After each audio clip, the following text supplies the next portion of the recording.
έχουμε ομπρέλα. Για να δούμε.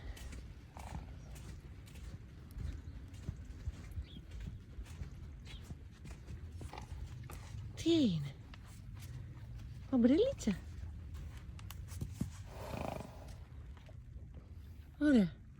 Τη δεχόμαστε, την ομπρέλα μου, για να ξέρω να κινούμαι στο χώρο. Τι αγόρι μου. Ομπρελίτσα είναι. Ομπρέλα.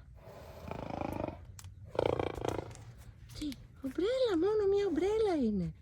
Δεν είναι κάτι άλλο. Ωχ, Παναγία μου. Ωχ, τι κακό σας βρήκε. Τι κακό σας βρήκε πρωινιάτικα. Μια ομπρέλα είναι, βρε παιδιά. Τι να γίνω, μουσκεμα πάλι. Να, ομπρέλιτσα. Ωχ. Άντε, να την κλείσω λοιπόν.